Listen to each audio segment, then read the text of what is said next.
Hello everyone, this is Preet Sharma and you are watching my Bollywood spoken English channel. और इस channel पर आपको genuine content मिलता है। इंग्लिश सिखाने के सारे गुण, सारे मैगजिम्स, जो सूत्र जिसे बोलते हैं, वो हम इस्तेमाल करते हैं। इस पर ना केवल सिर्फ आपको सेंटेंसेस को ट्रांसलेट करना सिखाया जाता है, बल्कि किस प्रकार का सेंटेंस किस सिचुएशन पर आपको बोलना है, उसके सारे हम आपको तरीके बताते हैं। बल्कि सिखाते भी हैं कि एक सेंटेंस अगर आपको मैंने बताया तो उस तरह से आप कितने सेंटेंस दूसरा बना सकते हैं। यही सबसे बड़ा जो है इस पर विशेषता है इस चैनल की। तो हम आपके साथ हैं, आपको आज सिखा रहे हैं। 300 सेंटेंसेस की सीरीज लेकर मैं आया हूँ। 300 सेंटेंसेस आपके लिए हम लेकर आए हैं, बहुत ही बेहतरीन है और इसका यूज हम हर दिन करते हैं, हर जगह पे करते हैं। तो आपको मैं सिखाने जा रहा हूँ 300 सेंटेंसेस की सीरीज, जिसमें पर डे में 25 सेंटेंसेस आपको बताऊँगा। लगभग 8 से 10 दिन लगेंगे आपको सीखने में। ये 300 सेंटेंस अगर आपने सीख लिया तो मैं बताता हूँ आपको कम से कम 25% पकड़ आपकी बन जाएगी इंग्लिश स्पोकन पर। ठीक है, तो देखते हैं पहला सेंटेंस। और इसमें ध्यान दीजिए, जब मैं समझाऊंगा तो मैं आपको सारे रूल बताऊंगा कि सेंटेंस के जैसा आप कोई और भी सेंटेंस बना सकते हैं। क्योंकि दूसरे चैनलों पर क्या होता है, आपने देखा होगा कि एक सेंटेंस बताया, फिर बंदा आगे सेंटेंस दूसरा बताता, तीसरा बताता, इस तरह से आप रट जाते हैं, लेकिन रटने से कुछ भी नहीं होगा। ठीक है, अगर आप उस जैसा, मान लो मैंने भी यहाँ पर सेंटेंस एक लिखा हुआ है, आपकी घड़ी में क्या बजा है। ठीक है, तो लिखा है what is the time by your watch. What is the time by your watch. अगर आप घड़ी में समय बताते हैं तो कभी मत बोलिएगा कि व्हाट इज़ द टाइम, क्या समय है। क्योंकि मुंबई में कल्याण स्टेशन पर मेरे साथ एक लड़का था, वो गया मुंबई वाले से बात किया, बोला व्हाट इज़ द टाइम, तो वो इसका मुंह देखने लगा, चूँकि गलत इंग्लिश से बोला था। ये मेरे पास आया, मेरे गाँव वाला बताने लगा मुझे कि मैंने भैया ऐसे पूछा, खूब हंस रहा था, वो जवाब नहीं दे पाया बॉम्बे वाला। हमने कहा तुम बेवकूफ़ आदमी हो, तुमने क्या पूछा। उसने कहा मैंने पूछा व्हाट इज़ द टाइम। मैंने कहा तुम बेवकूफ़ी वाली बात कर रहे हो। हमने कहा अभी तुरंत वो लड़का देखो आएगा। अंत में वो 2 मिनट बाद आया वापस, क्योंकि वो समझ गया था गाँव वाला मेरा बेवकूफ़ी मजाक उड़ा रहा है। तो उसने सीधा बोला, इंग्लिश टू इंग्लिश बात किया, लेकिन वो जवाब नहीं दे पाया, मैंने उसको जवाब दिया था। तो गलत अंग्रेज़ी कभी मत बोलिए। ठीक है, अगर समय पूछना है तो 2 तरीके आपके पास बहुत बेहतरीन है। जितने भी लोग देख रहे हैं ध्यान दीजिए आप। व्हाट इज़ द टाइम माने क्या समय है, बाय योर वॉच, या तो आप ये बोलेंगे कि आपकी घड़ी में कितना बजा है, या तो आप शॉर्ट में बोलकर निकल जाइए सीधा कल्टी मार के, क्या बोलेंगे, टाइम प्लीज़। टाइम प्लीज़ सबसे बेहतरीन फ्रेज है। ठीक है, इस तरह से मैं सिखाता हूँ। देखो, मैं आपको बता रहा हूँ किस तरह सिखाया जाता है। नहीं तो मैं एक सेंटेंस बोलकर अगला बोल जाऊँ तो आपको उबना नहीं है। You don't have to get bored. ठीक है, आप ध्यान से समझिए, इस तरह से आप आगे बढ़ेंगे और बेहतरीन बोलना सीखेंगे, मेरे साथ सीखेंगे। आपको अकेले नहीं चलना है, मैं आपकी प्रैक्टिस कराता रहूँगा। And English based on only practice. ठीक है, नेक्स्ट सेंटेंस देखते हैं। देखिए, अब मुझे देर हो रही है, अब मुझे देर हो रही है, now I am getting late. बहुत ही बढ़िया सेंटेंस है। I am getting late, get माने होना, गेट माने करना, गेट माने पहुंचना, बहुत सारी होती हैं। आपको इस चैनल पर सारे जितने भी कंटेंट है आप देखिए, आपको बिल्कुल अलग लगेगा। ठीक है, हर एक इंसान अलग अलग तरीके से सिखाता है। तरीके सीखने जो है वो आपका अंदाज भी आपका अलग होना चाहिए। तो देखिए, आई एम गेटिंग लेट, कभी भी आप बोलना हुआ कि मुझे देर हो रही है, आई एम गेटिंग लेट। ठीक है, या आई एम लेट, मुझे देर हो रही है, आई एम लेट। ठीक, ये भी चलता है।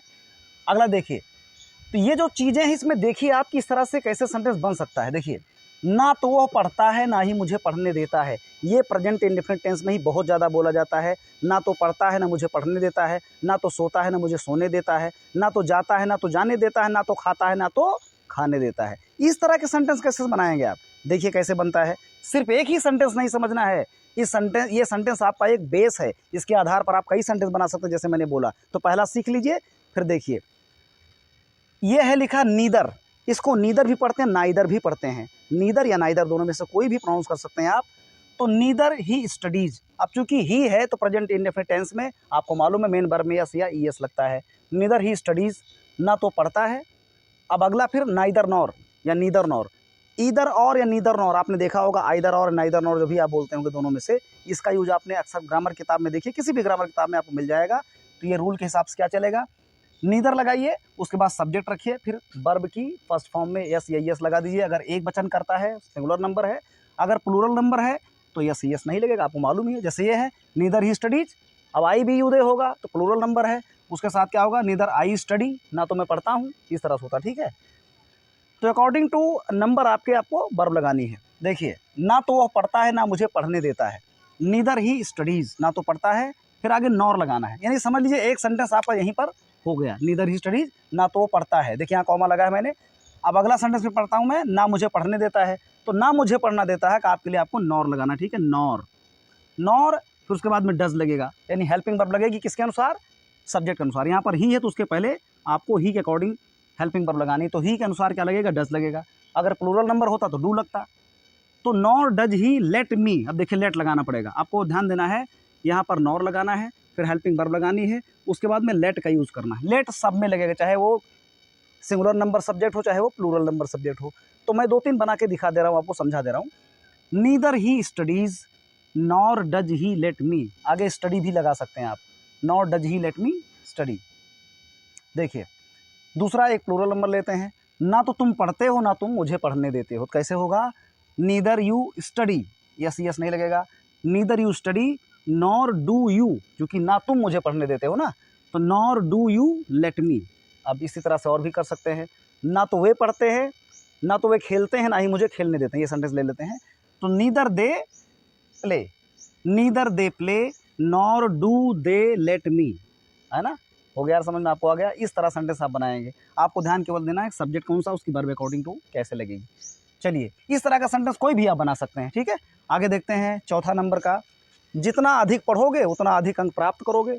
ध्यान से देखिए सेंटेंस क्या है, जितना अधिक पढ़ोगे उतना ही अधिक आप नंबर प्राप्त करोगे, अंक प्राप्त करोगे। तो ये कैसे बनेगा आपका, ये देखिए आपका फ्यूचर सेंटेंस है, ठीक है। फ्यूचर सेंटेंस में आपको रूल पता ही होगा कि जब 2 सेंटेंस फ्यूचर में होते हैं, जैसे जो जब तुम आओगे तब मैं जाऊँगा, अगर वो आएगा तो मैं उसे पैसे दूंगा। अब दोनों में देखो गा गा लगा हुआ, 2 सेंटेंस इसमें है, ठीक है, कंडीशनल सेंटेंस जो भी है। तो जितना अधिक पढ़ोगे उतना अधिक अंक प्राप्त करोगे। अब इसमें जब दोनों तरफ देखो, जितना अधिक पढ़ोगे यहाँ भी गे है, उतना अधिक अंक प्राप्त करोगे यहाँ भी गे है, तो आपको क्या करना है, पहला वाला प्रेजेंट इंडेफिनिट कर देना है और दूसरे सेंटेंस को फ्यूचर में ही रहने देना है, ये इसका रूल है, ठीक है।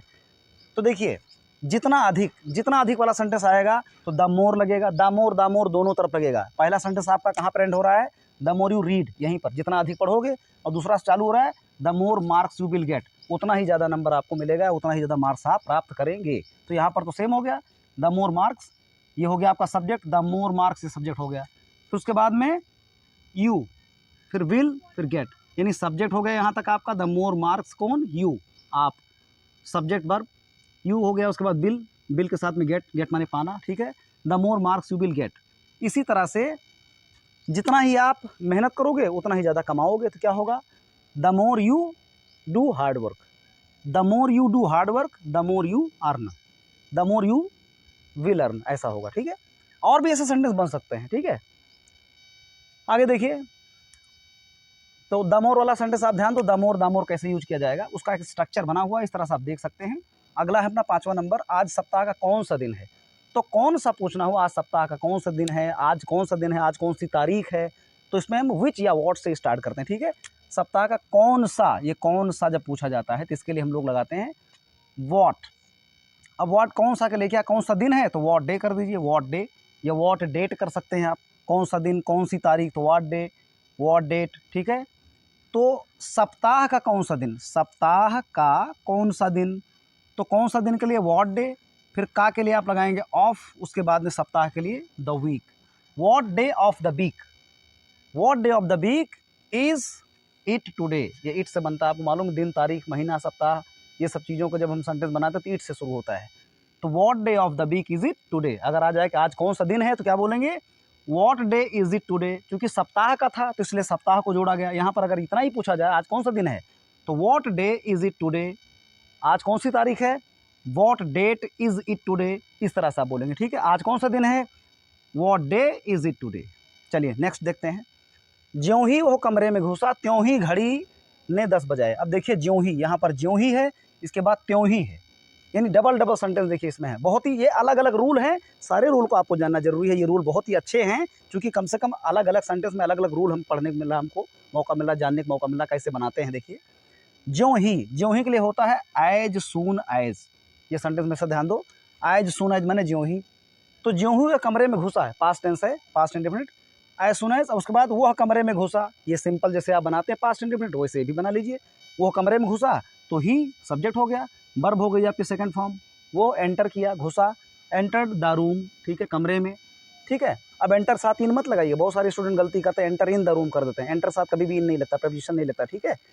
तो as soon as he entered the room, जैसे वो कमरे में घुसा, आगे लिखा त्यों ही घड़ी ने 10 बजाए, तो त्यों ही के लिए हम यहाँ पर कॉमा लगा देते हैं। फिलहाल बोलते समय कॉमा नहीं होगा, कहने का मतलब आप हल्का सा पॉज ले लीजिएगा, क्योंकि एज सुने जैसे व्हेन के बाद में देन नहीं लगता है, ठीक है, जब के बाद जब तब आता है तो उसके लिए हम लोग व्हेन लगाते हैं, लेकिन बीच में तब नहीं लगाते। वैसे ही ज्यों के बाद में त्यों की अंग्रेजी नहीं लिखी जाती है। तो as soon as he enter the room, आगे the clock struck 10। Strike means बजाना होता है, STRIK स्ट्राइक। अब उसका सेकंड फॉर्म क्या है? स्ट्रक। द क्लॉक स्ट्रक 10, घड़ी ने 10 बजाए। ठीक है। अगला देखिए, वो ऐसे बात करता है मानो कि कोई राजकुमार हो। ठीक है, ये सेंटेंस, वो ऐसे बात करता है मानो कि कोई राजकुमार हो। आई एम सॉरी, भूल गया, लेकिन कोई बात नहीं है, चलो लिख लेते हैं वापस। ही टॉक्स, वो ऐसे बात करता है। He talks as if he were a prince. अब मैंने कैसे बना दिया? प्रैक्टिस ही तो है, यही प्रैक्टिस मैं आपको बोलता हूँ करने के लिए। देखिए इसमें क्या होता है, जब कोई काल्पनिक बात करता है, में रियलिटी नहीं होती है ना, खुद ऐसा मान लेता है कि वो ऐसे बोलता मानो कि राजकुमार हो, सोच में कोई बोलता है या कोई कल्पना में बोलता है, तो हम क्या करते हैं? ही टॉक्स, वो बात करता, सीधा लिख दो, वो बात करता है। अब एज इफ माने मानो की होता है, मानो की है जैसे कि, है ना। ही टॉक्स एज इफ, अब एज इफ मानो कि वो राजकुमार हो। तो जब हम कल्पना में बात करते हैं, रियलिटी नहीं होती, तो उसमें हम चाहे एक वचन सब्जेक्ट हो, चाहे बहुवचन सब्जेक्ट हो, सिंगुलर नंबर, प्लूरल नंबर, सबके साथ में हम लोग प्लूरल नंबर की वर्ब का यूज करते हैं। प्लूरल नंबर की वर्ब आती है, यानी ही के साथ वाज लगना था, लेकिन यहाँ पर क्या लगेगा? वर। तो ही टॉक्स, वो ऐसे बात करता है, हो गया इसका मतलब। अब मानो कि कोई और राजकुमार हो, तो यहाँ से मतलब एक सेंटेंस यहाँ पर एंड हो गया। ही टॉक्स माने वो ऐसे बात करता है, ऐसे की अंग्रेजी आपको लिखने की जरूरत नहीं है। ही टॉक्स माने हो गया, वो बात करता है, यानी वो ऐसे बात करता है। फिर मानो कि वो कोई राजकुमार हो, मानो के लिए एज इफ हो गया। अब वो एक राजकुमार हो, तो उसको हम पास्ट में जाकर के लिखते हैं। चूंकि कल्पना की बात है, तो उसका जो वर्ब उसके साथ लगेगी वो हम प्लूरल में लगाते हैं। तो ही वर ए प्रिंस, इसी प्रकार आप बना सकते हैं। वो ऐसे खेलता है मानो कि कोई बहुत बड़ा खिलाड़ी हो, तो he plays as if he were a great player, इस तरह से हो सकता है। ठीक है। वो ऐसे बात करता है मानो कि वो प्रधानमंत्री हो, तो कैसे बोलेंगे? He talks as if he were a prime minister. इस तरह सेंटेंस आपको बनाना है। ये बहुत ही अच्छा सेंटेंस है, और देखो आपके सामने ही, मैंने लिखा नहीं था लेकिन तुरंत लिख लिया। क्यों? चूंकि मुझे पता है, रूल पता है। आप ऐसे ही रूल लगाओ और आप फराटा बोलो, लिखो चाहे बोलो। अगर ट्रांसलेट आ गया तो कोई माई कलाल पैदा नहीं कि आपको अंग्रेजी बोलने से रोक पाएगा। हम लोग प्रैक्टिस कराने के लिए मौजूद हैं, लेकिन गलती आप नहीं करिएगा। ठीक है। जो मैं कर रहा हूँ, इसको चाहूँ तो मैं उड़ा दूँ। अभी ये 20 सेंटेंस है, 20 सेकंड भी नहीं लगे मुझे उड़ाने, तड़ातड़ बताता चला जाऊँगा, लेकिन यहाँ से निकला इधर निकल गया। ठीक है, वो नहीं करना, हमको सीखना है। चलिए आते हैं। मैं बात का पक्का हूँ, I am a man of words. बोला गया कि यूट्यूब पर आपका टोन बोला जाता है, आपकी एनर्जी देखी जाती, किस प्रकार एनर्जी है। वायरल वीडियो तभी होता है। मुझे लगता है कि आपके साथ मज़ा मुझे आ रहा। देखिए आप, जितना मज़ा मुझे आ रहा है, एनर्जी आ रही, उतनी एनर्जी आपके अंदर भी होनी चाहिए। ठीक है। चलिए, तो मैं बात का पक्का हूँ। ठीक, मैं बात का पक्का हूँ, इसका मतलब होता है I am a man of words. I am a man, आप इतना लिख दो, मैं एक आदमी हूँ। किस बात का आदमी हूँ मैं? Of words. ये देख रहे हैं, मैं आपको बताऊँगा, 40 ईयर्स का एक्सपीरियंस मेरे पास है, मैं आपको बताता हूँ। देखिए, मैं एक साहित्यकार हूँ, यानी मैं एक लेखक को मान लेकर करना हुआ, तो सेम ऐसे बनेगा, I am a man of letter. देख लीजिए आप क्या लिखा है, मैं बात का पक्का हूँ। ये सेंटेंस ऐसे बना। देखिए, होता क्या है कि लैंग्वेज की संरचना जो होती है, स्ट्रक्चर, वो होता है बड़ा ही टिपिकल होता है। किसी भी भाषा को जो हम लोग लिखते हैं ना, उसको ट्रांसलेट करते हैं, बहुत टाइट होती है वो, लेकिन उसका यूज जो है कई जगह पर होता है। ये देखा गया है, बहुआयामी होता है, कहने का मतलब है। शब्द संरचना, वाक्य विन्यास टिपिकल होता है, कठोर होता है, लेकिन उसका प्रयोग जो है बहुआयामी होता है। इसका मतलब उससे कई प्रयोग होते हैं। एक सेंटेंस के कई माने भी होते हैं, एक वर्ड के कई माने होते हैं। तो इंग्लिश में वर्ड टू वर्ड ट्रांसलेट नहीं करेंगे, आप समझिए और प्रैक्टिस के द्वारा बनाइए। मैं आपको सिखा रहा हूँ। देखिए, यहाँ लिखा है कि मैं बात का पक्का हूँ। जैसे भी आप बोलना हुआ, अरे यार मैं चौराहे पे मिल जाऊँगा, मैं बात का पक्का आदमी हूँ यार, अरे यार वो मिल जाएगा, वो बंदा ना बहुत ही बात का पक्का आपने। ठीक है। तो क्या करना पड़ेगा आपको? I am a man of words. अभी आप इसी बात को, इसी टाइप का सेंटेंस एक और बना सकते हैं कि वो एक साहित्यकार है, यानी वो एक व्यक्ति जो है लिटरेचर से संबंधित है, मतलब लिटरेचर लिखता, कविता कहानी लिखता, लेखक है, मान लो वो साहित्यकार है। तो कैसे लिखेंगे? He is a man of letter. कितना बढ़िया वर्ड है, he is a man of letter. I am man of letter, मैं एक साहित्यकार हूँ। You are a man of letter, इस प्रकार होता है। तो मैन ऑफ वर्ड्स हो गया और बन जाएगा मैन ऑफ लेटर्स। तो आपको इसको अंडरलाइन कर लेना है कि इसमें खास क्या है, मतलब सेंटेंस मुझे बताया जा रहा है, इसमें मेन बात क्या है। यार रटने के लिए थोड़ी बता रहा हूँ मैं आपको, कोई नहीं बताता, जितने लोग सिखाते हैं सब रटा देंगे, इसे रटो, तो आप एक एक रटे रहोगे, उसका यूज ही नहीं कर पाओगे, और जैसे कहीं यूज करना होगा भूल जाओगे। आप इसको समझो किस तरह से कहीं सेंटेंस तो बना सकते हो। ये यूज करो, लिखो, प्रैक्टिस करो, पेन पेपर मोड अपनाइए, लिखिए खूब, घिसिए खूब। ठीक है, आगे देखते हैं। उसके मुंह में पानी भर गया। अब उसके मुंह में पानी भर गया, यार जलेबी देखा, कुछ मिठाई देखा, कुछ भी, मुंह में पानी आ गया। अक्सर आ जाता, मेरे आ जाता, आपके आ जाता। ठीक है, मेरे आ जाता, समझो दुनिया का आ जाता, अपना भला समझो संसार भला। मैं एक्सपीरियंस किया हूँ, मुंह में भी मेरे पानी आ जाता है, आपको भी आ जाता होगा। ठीक है, तो उसके मुंह में पानी भर गया या पानी आ गया, ठीक है। भर गया तो ये पाइप लेकर नहीं भरना है, उसके मुंह में पानी आ गया, ठीक है। कुछ देखा और पानी आ गया, कैसे करेंगे? His mouth began to water. इसका मतलब ये हुआ है कि उसके मुंह में पानी भरने लगा। तो जब कहीं पर लगा आता है तो वो स्टार्ट या बिगिन से शुरू होता है, हमेशा ध्यान दो। जैसे मैं जाने लगा तो आई बिगिन टू स्टार्ट होगा, आई बिगेन टू स्टार्ट में जाने लगा पास्ट टेंस में, तो आई स्टार्टेड टू गो। मैं पढ़ने लगा, आई स्टार्टेड टू रीड या आई बिगेन टू रीड। तो कोई चीज़ करने लग जाता है जब ऐसा, उसके मुंह में पानी आ गया है, उसके मुंह में पानी आने लगा, इसका सेंस ये है। तो उसमें बिगिन से या स्टार्ट वर्ब से हम लोग बनाते हैं, ठीक है। तो his mouth began to water, उसके मुंह में पानी आ गया, पानी भर गया, पानी आने लगा, ऐसा भी कर सकते हैं। बिगेन टू, अब बिगेन टू वाला चीज़ आपको कर लेना है, ठीक है। जैसे मैंने बोला, मैं जाने लगा, I began to go, I began to go. मैं खाने लगा, आई बिगेन टू ईट। इस तरह से आप बिगेन टू बनाओ। मैं आपको अंडरलाइन करके बता रहा हूँ, मैं सिखा क्या रहा हूँ, आपको सेंटेंस जरूर सिखा रहा हूँ। ये रटना ही जैसा है कि आपको उसको रटकर कहीं भी बोल दो बढ़िया सिचुएशन के अनुसार, लेकिन यार बनाओगे कैसे आप? वो बनाने का तरीका बता रहा हूँ, केवल इसी सेंटेंस को नहीं बना सकते, इस जैसे कई सेंटेंस बना सकते हैं। दैट इज़ द गोल, यही मेरा लक्ष्य है आपको समझाने के लिए। देखिए, वे दोनों अनुपस्थित हैं, वे दोनों। अब ये बताइए, अगर दोनों लिखना हो इंग्लिश में तो कैसे लिखोगे? दोनों लड़के, अब दिमाग लगाओ, दोनों क्या होगा? दोनों के लिए आपको द टू करना पड़ेगा, ठीक है। जो टू होता है TWO2, उसी पहले दी लगा दीजिए, द टू, ठीक है, द टू। अच्छा, बोथ लिखेंगे, बोथ द बॉयज़, तो द टू, बोथ के बाद में दी लगता है, हमेशा ध्यान दो, THE जो दी लगता है बोथ के बाद, बोथ द बॉयज़ या द टू बॉयज़, हो गया दोनों का मतलब, ठीक है। तो इस तरह देखिए, वे दोनों अनुपस्थित हैं, तो वे दोनों के लिए बोथ लगाया, लेकिन अब वे दोनों, बोथ ऑफ देम हो जाएगा, ठीक है। बोथ ऑफ देम, वे दोनों अनुपस्थित हैं, आर एब्सेंट। ये तो आप पता है, मैं एब्सेंट हूँ, आई एम एब्सेंट, तुम अनुपस्थित हो, यू आर एब्सेंट। वो अनुपस्थित है, ही इज एब्सेंट, इस प्रकार। लेकिन वे दोनों लिखना हुआ तो बोथ ऑफ देम, ठीक है। वे तीनों, तो अब दोनों होगा तो बोथ ऑफ देम लगा सकते हैं आप। अगर तीनों होगा तो द ट्रायो लिखना पड़ेगा, TRIO, मैं लिख देता हूँ आपके नॉलेज के लिए, द ट्रायो, TRIO, इसका मतलब तीनों होता है। ये जल्दी से आपको मिलेगा नहीं, किसी इंग्लिश न्यूज़पेपर में भले मिल जाए आपको, द ट्रायो वर एब्सेंट, तीनों ही अनुपस्थित थे। तो द ट्रायो माने तीनों ही लिखूंगा नहीं भाई, आगे चलते हैं, तुम बोर हो जाओगे यार, मुझे इसलिए फास्ट भाग रहा हूँ, क्योंकि बोर हो जाते हैं लोग, वीडियो ही उड़ा देते हैं, देखते ही नहीं है। नहीं देखोगे तो कहाँ से लाऊंगा? आप देखो तो, यही तो डिफरेंस मिलेगा आपको मेरे अंदर में, कि मैं समझाता बहुत ज़्यादा हूँ, ताकि आपकी प्रैक्टिस जो है ईजी हो जाए। आगे देखिए, एक एक करके बाहर चले जाओ, एक एक करके, ठीक है। अगर थोड़ा थोड़ा करके आएगा क्या होगा तो सीख लो पहले, तो मैं इसको बताऊँ। थोड़ा थोड़ा के लिए होता है लिटिल बाई लिटिल, ठीक है। थोड़ा थोड़ा करके पानी पियो, drink water little by little, little by little मैंने थोड़ा थोड़ा करके होता है। वैसे ही एक एक करके जो होगा तो उसका होगा वन बाई वन। देखो अंडरलाइन कर दिया, क्योंकि आपको यहाँ पर फोकस करना है, सेंटेंस को सीखना, ताकि आप दूसरा भी सेंटेंस बना सकें, तभी सीख पाओगे, नहीं कोई, इसीलिए लोग नहीं बोल पाते। सब कुछ आता है उनको, ये क्या मैं बता रहा हूँ, हो सकता है काफ़ी लोगों को आता हो, लेकिन बोल नहीं पाते। क्यों नहीं बोल पाते? क्योंकि जितनी जल्दी सेंटेंस बनाओगे उतनी जल्दी फट से बोल दोगे। वो बनाने में ही टाइम लग जाता है, फिल्टर बीच में वो छनने लगता है, ट्रांसलेट करने लगता है हिंदी से इंग्लिश में, ये प्रॉब्लम आती है। तो एक एक करके बाहर चले जाओ, तो गो माने चले जाओ, गो कहाँ चले जाओ? बाहर, गो आउट, कम इन, अंदर आ जाओ, ये तो आप जानते ही हैं। Go out one by one, एक एक करके बाहर चले जाओ, go out one by one, ठीक है। ये बहुत अच्छा सेंटेंस। अगला देखिए, सड़क के दोनों ओर पेड़ थे, दोनों ओर। अब ये जो दोनों ओर लिखा है, इसको आप अंग्रेजी में ध्यान दीजिए, इस पर ध्यान देना आपको, ठीक है।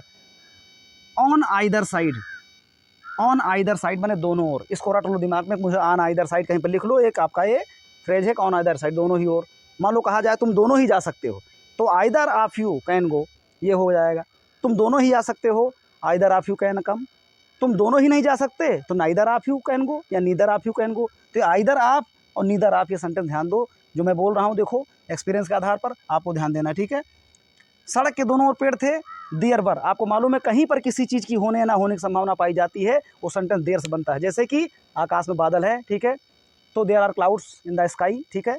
कुएं में पानी है, there is water in the well. इस तरह से कहीं भी कोई चीज़ है, मेरे कमरे में कुत्ता है तो there is a dog in my room.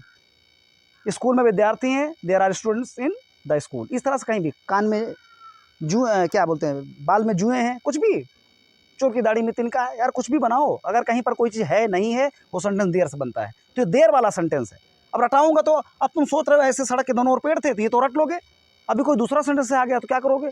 ये जानो कि सेंटेंस स्ट्रक्चर क्या है। लगे हैं सब 100-100, 200, 500 सेंटेंस रटाने में, अरे समझाने वाला भी तो होना चाहिए भाई। देखिए, तो सड़क के दोनों ओर पेड़ थे, कहीं पर कोई चीज़ है, कहीं पर कोई चीज़ नहीं था। एक जंगल में एक शेर था, तो there was a lion in a forest. ऐसे ही तो देयर वर ट्रीज, पेड़ थे। पहले आप लगाएंगे इसको, देखो ये देखिए पेड़ थे, पहले इसकी इंग्लिश लिखिए, पेड़ थे। देयर वर ट्रीज, पेड़ थे। अब कहाँ पेड़ थे? सड़क के दोनों ओर। ये आपको स्थिति बताना है, पोजीशन बताना है। तो on either side, on either side माने होता है दोनों ही तरफ, ठीक है। अब ऑन माने पर होता है, दोनों ही तरफ, पर नहीं बोल सकते, दोनों ही तरफ। कहाँ के? ऑफ द रोड, रोड के दोनों ही तरफ पेड़ थे। तो होगा there were trees on either side of the road. चलिए परमिशन दीजिए, आगे बढ़ते हैं। नेक्स्ट 13 नंबर, बहुत दिन हुए एक राजा था। देखो आ गया वो देर वाला सेंटेंस, बहुत दिन हुए एक राजा था, ठीक है। तो लॉन्ग लॉन्ग एगो, अगर आपको कभी लिखना हुआ बहुत समय की बात है, तो बहुत समय की बात, देखिए एक समय की बात मैंने लिखा है, तो once upon a time, once upon a time एक फिल्म बनी थी, आपने जरूर देखा होगा, once upon a time in Mumbai film का नाम था, ठीक है, एक समय मुंबई में। तो वंस अपॉन ए टाइम मतलब होता है एक समय की बात है।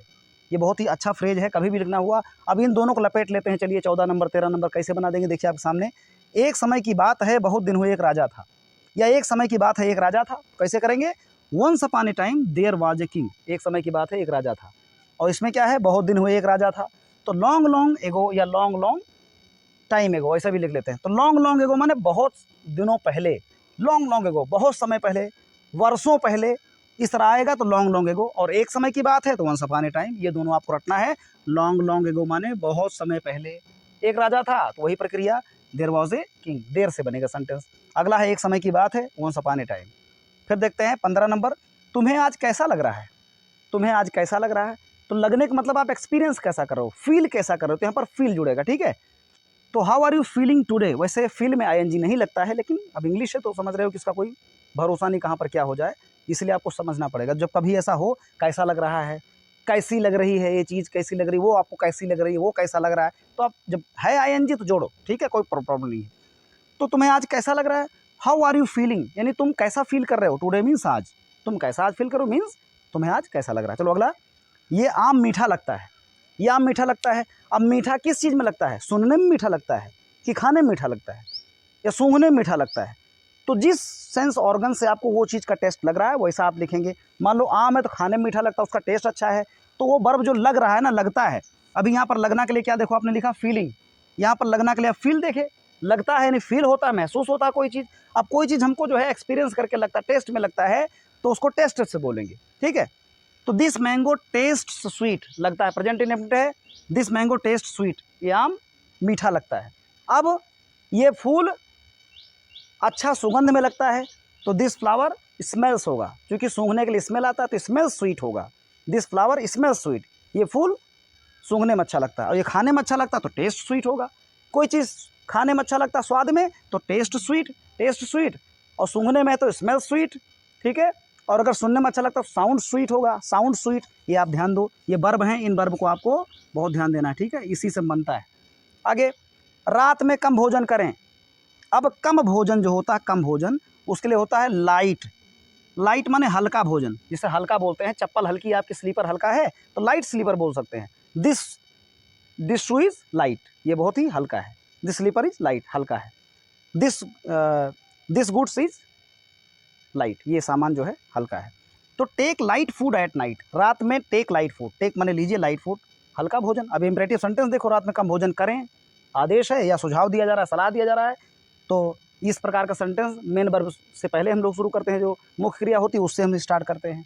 तो टेक माने लो, क्या लो? लाइट फूड, कब? एट नाइट, रात में। और रात में हमेशा इन द नाइट होता है, नहीं है, हमेशा एट नाइट होता है, याद रखिएगा, ठीक है। देखिए, उसे ठंड लग गई है, मैंने 2 सेंटेंस लिखा है, उसे ठंड लग गई है, दूसरा उसे जुकाम हो गया है। चाहे बोलो उसे जुकाम हो गया है, चाहे बोलिए उसे जुकाम है, ठीक है। तो उसे ठंड लग गई है, क्या करेंगे? ही हैज़ कॉट कोल्ड, उसने, ये भी कौन सा सेंटेंस है? Present perfect tense.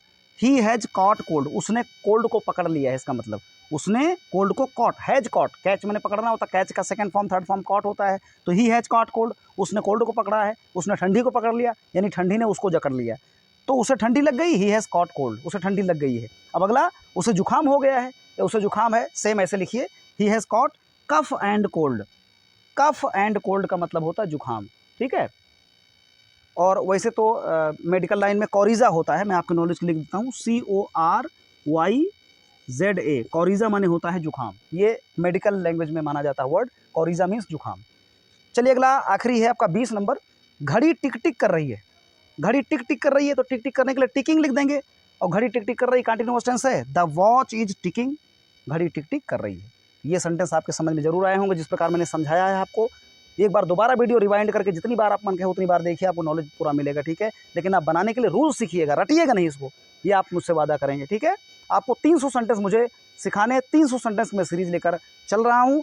अब जो भी आपका वीडियो रहेगा उसी संबंधित मैं उसकी लिस्ट बना दूंगा, उसमें वीडियो मिल जाएंगे। और मैं बताता हूँ बहुत ज़बरदस्त ये सेंटेंस 300 सेंटेंस है, मैंने इसको बहुत ही कलेक्ट किया है मेहनत से, ठीक है। आप उसको सीखना है, आप 25% पकड़ बना लेंगे, जान लीजिए, ठीक है। बहुत ही लाभ आपको मिलेगा, बहुत यूजफुल सेंटेंसेस सारे हैं। तो आगे भी देख लेते हैं इसके और जो बचे हुए सेंटेंस हैं, to be continued. Thank you for watching this video. नए हो तो प्लीज़ सब्सक्राइब करें, और चैनल को सब्सक्राइब करने के बाद में अगर वीडियो पसंद आया हो तो आप लाइक करें और दूसरों को भी शेयर करें, ताकि दूसरों को भी इससे लाभ मिल सके, ठीक है। आगे बढ़ते हैं और दूसरे और सेंटेंस देखते हैं। चूँकि अभी 300 सेंटेंस सीखने हैं तो ये लगातार प्रक्रिया चालू रहेगी, और मुझे झेलना आपका काम है। जो अगर झेल ले गए तो मैं बता रहा हूँ आपको, मैं सिखा डालूंगा, आपको बुलवा के रहूँगा, आप बोलेंगे सही बात है। ये समझ लो जैसे बताएं, इसी प्रकार के आप 10-5 सेंटेंस जो भी कर सके प्रैक्टिस के लिए खुद लिख लें, ठीक है। खुद लिख करके ऐसे बनाइए। नहीं बना पाते हैं आप मुझे बताइए, कमेंट बॉक्स में लिखिए, मैं तुरंत आपको दे दूंगा, ठीक है। टेंशन नहीं है। चलो फिर आगे देखते हैं जो कुछ बचे हुए हैं। इसमें कितना समय लगेगा, 21 नंबर सेंटेंस। अब किसी भी चीज़ को करने में अगर समय लगता है तो क्वेश्चन बनाते कैसे हैं हम लोग, हाउ मच टाइम, यानी कितना समय। अब विल जो कि फ्यूचर के लिए है, हाउ मच टाइम विल, उसके बाद जो कुछ करने में लगेगा। अब इसमें कितना समय लगेगा, इसके लिए आप लोग इट लिखते हैं, तो how much time will it take, take माने लगना या लेना, तो how much time will it take, ये कितना ले लेगा समय, अर्थात इसमें कितना समय लगेगा। अभी बोलना होगा आपको वहाँ जाने में कितना टाइम लगेगा, तो वहाँ इट की जगह पर यू लगा दीजिए आप, how much time will you take to go there आगे कर दीजिए, ठीक है। इस तरह से कई सेंटेंस बनाइए, ठीक है। तो how much time will it take बहुत ही बढ़िया है। मुझे भी खुद एक बहुत मल्टीनेशनल कंपनी में इसको बोलना पड़ गया था एक बार, ये कहिए मुझे आता था इसलिए मैंने बोल दिया, क्योंकि ऐसा ही था, ठीक है। कंप्यूटर बिगड़ गया तो मुझे पूछना पड़ा टेक्नीशियन से, भैया कितना समय लगेगा, तो मुझे इंग्लिश में यही सेंटेंस बोलना पड़ा था। अगले देखिए, उसके दांत किटकिटा रहे हैं, ये सिचुएशन अलग है। मान लीजिए किसी को ठंडी लगी है तो उसके दांत किटकिटा रहे हैं, तो क्या होगा, हिज टीथ आर चैटरिंग, उसके दांत चैटर कर रहे हैं। चैटर जो है बंदरों की आवाज़ के लिए देखिए होता है, बंदर लोग कैसे करते हैं, चैटरिंग करते हैं, और चैटरिंग का मतलब होता है बड़बड़ाना, ठीक है। चैटर बॉक्स ज़्यादा जो बतूनी है व्यक्ति होता है, ज़्यादा बात करता है, उसको बोलते हैं chatter box. He is a chatter box, she is a chatter box. अगला, मुझे दया आ गई, दया आने के लिए फील पिटी होता है। जैसे मुझे दया आ रही है तो आई एम फीलिंग पिटी, अब पिटी के साथ में ऑन लगता है, ध्यान दीजिए कभी भी। I am feeling pity on him, मुझे उस पर दया आ रही है, I am feeling pity on her, मुझे उस पर दया आ रही, ठीक है। और पास्ट टेंस में मुझे दया आ गई, आई फेल्ट पिटी हो जाएगा, आई फेल्ट पिटी, मुझे दया आ गई। On it, on him, on her, जिसे आप बता सकते हैं। अगला है 24 नंबर, मैं 6 बजे चाय पीता हूँ, मैं 6 बजे चाय पीता हूँ। I have T eight 6 o'clock, या I take T eight 6 o'clock, ठीक है। ये अच्छा सेंटेंस है। मैं 6 बजे खाना खाता हूँ, 7 बजे खाना खाता हूँ, अगर वो बोलना तो भी आप कर सकते हैं, I take food at 6 o'clock, या I have my meal at 6 o'clock। मील भी होता है MEL, भोजन के लिए। अब 25 नंबर सेंटेंस आपका है, मेरी घड़ी खराब हो गई है। कोई चीज़ खराब होने के लिए देखिए होता है गो बैड, ठीक है, गो बैड। यहाँ पर गॉन रॉन्ग लिखा है, अब आप सोचिए जो मैं समझा रहा हूँ, अगर मैं इसे रटा दूँ आप, भैया रट लो आप, ठीक है। मेरी घड़ी खराब हो गई है, बड़े बड़े तमाम यूट्यूबर हैं हमारे, समझाते हैं भैया रट लो, बस रट लो। अरे क्या रट लें यार, रटने से थोड़ी काम बनता है। एक मैं रट ले रहा हूँ, अगर दूसरा मुझे बोलना हुआ तो आपने लिखा है मेरी घड़ी खराब हो गई है, अभी मुझे बोलना मेरा दूध खराब गया है, तो क्या होगा, मैं कैसे समझाऊंगा। कोई चीज़ खराब हो गई तो कैसे बोलूँगा, तो खराब होने के लिए अंग्रेजी क्या होती है, देख लीजिए, गो और बैड। गो बैड माने खराब हो जाना, या स्पॉइल होता है, स्पॉइल हो जाना, बर्बाद हो जाना। लेकिन ये सबसे बढ़िया कहीं भी लगा सकते हैं, गो बैड का मतलब होता है खराब होना। तो देखिए उसी गो का यहाँ पर हैज के अनुसार थर्ड फॉर्म लगा, गॉन, और बैड या रॉन्ग दोनों में से कोई भी चलेगा, ठीक है। तो मेरी घड़ी खराब हो गई है, my watch has gone wrong, खराब हो गई है, या my watch has gone bad. और इसी जगह पर दूसरा हम लगा सकते हैं, my watch is not working, सबसे बढ़िया, my watch is not working, ठीक है। या my watch is not doing well, अच्छा नहीं कर रही है। तीनों का मतलब होता है खराब हो गई है।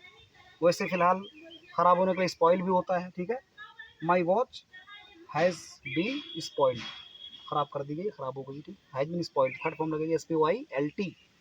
तो ये रहा आपका 25 सेंटेंस। उम्मीद है आपको बहुत ही पसंद आया होगा।